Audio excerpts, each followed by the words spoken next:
बहनें ऐसी क्यों होती हैं? मैं अपनी बहन को ज़्यादा पसंद नहीं करता था। उसकी शादी हो चुकी थी, लेकिन मैं कभी उसके घर नहीं गया। बस माता पिता ही उससे मिलने जाते थे। मुझे पता भी नहीं था कि वह किस हाल में है। वह कभी कभी मायके आती तो जाते समय मेरी माँ उसे घर का कुछ सामान भी दे देती। यह बात मेरी पत्नी को बिल्कुल भी पसंद नहीं था। वह आकर मुझसे शिकायत करने लगती कि तुम्हारी माँ तुम्हारी कमाई कैसे उड़ा रही है। जब भी तुम्हारी बहन आती है उसे खाली हाथ जाने ही नहीं देती, कुछ न कुछ जरूर देती है। तुम अपनी माँ को बता दो, यह सब यहाँ नहीं चलेगा। पत्नी की बातें सुनकर मुझे भी गुस्सा आ गया। माँ के पास गया और कहने लगा, माँ यह सब क्या है? जब भी बहन घर आती है तुम कभी साबुन तो कभी चावल का थैला तो कभी दालें, सब कुछ उसे देती रहती हो। मेरी कमाई तुम ऐसे दूसरों में उड़ाओगी तो तुम्हें भी इस घर से बाहर निकाल दूंगा। बहन ने मेरी और माँ की बातें सुन ली। 1 घंटे बाद बहन मेरे कमरे में आई और कहने लगी, भाई जरा रिक्शा ला दोगे, मुझे अपने घर जाना है। बहन की बातें सुनकर मैं मन ही मन तो बहुत खुश हुआ, लेकिन दिखावे के लिए बहन से कहने लगा, थोड़े दिन और रुक जाती तो अच्छा रहता। नहीं भैया, बच्चों की स्कूल की छुट्टियां अब खत्म हो गई हैं। अब मुझे घर जाना है। कल से इनकी स्कूल शुरू हो जाएगी। फिर वह चली गई। पिताजी के मरने के बाद जब घर का बंटवारा हुआ तो हम दोनों भाइयों ने आपस में ही बंटवारा कर लिया, लेकिन बहन उसमें से मेरी बहन को कुछ नहीं दिया। वह फिर भी खामोश रही, हमसे कोई शिकायत नहीं की। लेकिन हमारी माँ बहुत रोई और कहने लगी, बहन को भी कुछ दे दो। लेकिन हमने माँ की एक न सुनी और माँ को डरा धमका कर चुप करा दिया। अब बेचारी विधवा औरत, अगर हम उसे घर से निकालते तो कहाँ जाती, इसीलिए चुप हो गई। भाई साहब ने अपना हिस्सा बेचकर शहर जाकर नया काम शुरू कर दिया और वह वहीं रहने लगे। हमने अपनी बहन के साथ जैसा व्यवहार किया था उसकी सजा तो हमें मिलनी ही थी। भाई साहब का कारोबार बर्बाद हो गया और वह मजदूरी करके अपना पेट पालने लगे। मेरे बड़े बेटे को भी टीबी हो गया।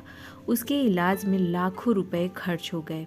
जो भी मेरे पास था सब कुछ खत्म हो गया और मुझे कर्ज लेना पड़ा। हाल इतना बुरा हो गया कि खाने के लिए भी सब कुछ खत्म हो गया और मुझे कर्ज लेना पड़ा। हाल इतना बुरा कि खाने के लिए भी पैसे नहीं थे। घर में कुछ राशन भी नहीं था। मैं कमरे में अकेला बैठे सोच में गुम था कि मेरी बहन आ गई। उसे देखते ही मेरी पत्नी ने कहा, आ गई मनहूस। बहन को देखकर मैं भी गुस्सा हो गया, लेकिन मैं गुस्से को अपने अंदर दबा लिया। वह मेरे बच्चे के पास गई, उसे देखा और फिर मेरे पास आकर बैठ गई। मेरे भाई, क्या तुम परेशान हो? यह कहते हुए उसने मेरे सर पर हाथ फेरा। बड़ी बहन हो तुम्हारी, तुम मेरी गोद में खेले हो, अब देखो अपनी बहन से भी बड़े हो गए हो कि बहन को कुछ नहीं बताते, अपना दुख भी नहीं बांटते। यह कहते हुए उसने अपने सोने के कंगन निकाले और मेरे हाथ पर रख दिए।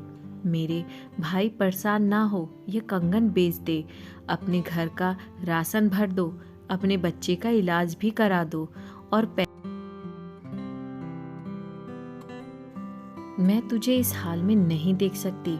और हाँ, जाकर नाई से अपनी दाढ़ी भी बनवा लेना, देख कितनी बढ़ गई है। मैं आश्चर्यचकित होकर बहन को देख ही जा रहा था और वह कहने लगी, भाई इस कंगन के बारे में किसी से ना कहना, तुझे मेरी कसम।